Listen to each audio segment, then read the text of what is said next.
Yeah. Amen. What do you think? What have you found helps you as a local artist really getting your music out there? Because I know. Like again, we've collaborated on a couple songs already, but I'm not the first person you've collaborated with. So Yeah. what have you done? I mean, I know nowadays there's Spotify playlists. There's it's very much about putting. I mean, you're really good at putting out content. Like honestly, almost you do it more than I do for myself for music wise. I mean, I put out a lot of content period for all the different channels, but For sure. you're very consistent. Like what would be a tip or like a piece of advice that you've found that has been working for you that other musicians should follow? I think although there's not one pathway for every person, I think like you said it with consistency, for me, I think consistency has been one of the key components. And part of that consistency, it gets more experience. Like for example, I'll just set up the camera and record in improvisation. I don't need the conditions to be perfect. Sure, sometimes do I want higher budget stuff?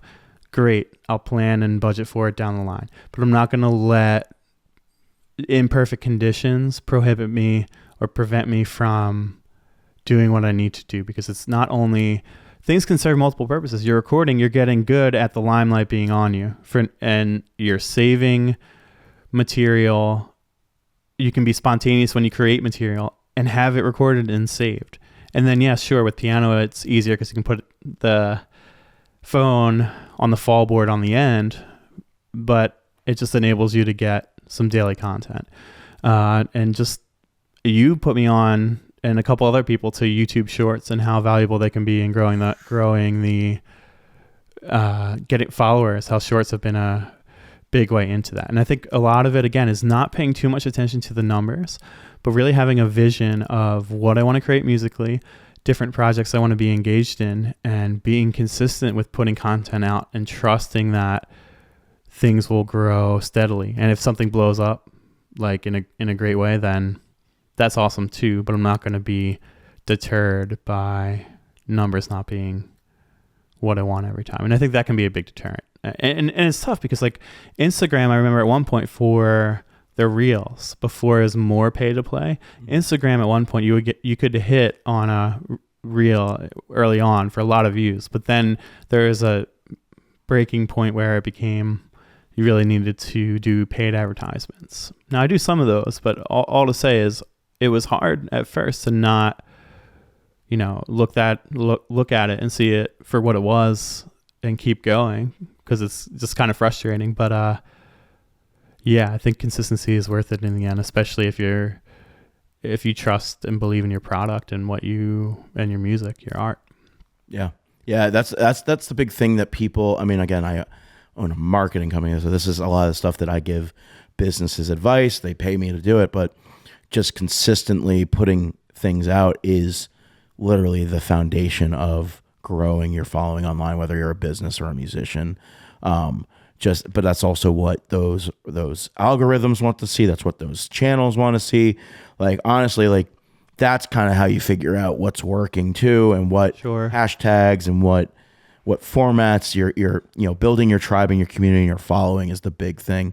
So I think really trying to figure that out. Like, I was posting some stuff on my The Luke Eccles on YouTube, and it's a mix of, Sunblind music and like funny stuff and like Trump impressions and whatever. Like, is it you doing the impressions? Yeah. Uh-oh. Wrong. Oh my gosh, I have to get on that. Yeah. So, but I had a guy that was just like, you're a really good musician. Like, you should do, like, I don't think he knew that I was, I was in a band or anything. He's like, why aren't you doing more of that? Like, because the political stuff, like people are, saying and everything. I'm getting views on it, but it's just, I'm just messing with everybody. Yeah, it's just super polarizing. People are trying to find like where you stand. Like, sure, you're a Trump, or I'm like, actually, I didn't vote for any of them. Like, right. Yeah, but doing that consistent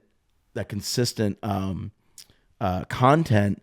The guy was like, you should concentrate more on music, and I was like, go to this channel. Like, that's awesome. And it's like, now you have a guy that just said he really liked my music. Sure. He's like, you should do more of that. And now he's following us on our music channel. Natural cross promoting. Yeah. So it's a little bit like cross promoting. And also it's, I tell everybody, especially can tell the musicians this, but like some of my clients, I'll tell them, it's a fuck around and find out environment. That's what it is. It's you're not only figuring out the algorithm and how it works for your channel and when to put all that stuff out, but it's also like figuring out what content works for you. Like, be natural. Like, what do you enjoy doing? What goes with your personality? Love that. Really, and that's the thing, is that's what people gravitate towards is when you're putting out authentic stuff that you enjoy. Like, we all see these guys that are out there and they're doing those like, excuse me, sir, like, do you have $1 to spare? Like where they're grabbing for attention, for their please with money and stuff. Yeah. Like, yeah, they get, of course there are videos out there that works, but if you really want to build something that's true to what you're doing, which is musicians, is to really hone in, like, what do you enjoy doing? What, like, do you enjoy doing like covers and like playing guitar riffs? Like, get a little setup and do that. Like, right. Take a step. Yeah, figure out what works for you, make it fun, make it authentic, get other people involved.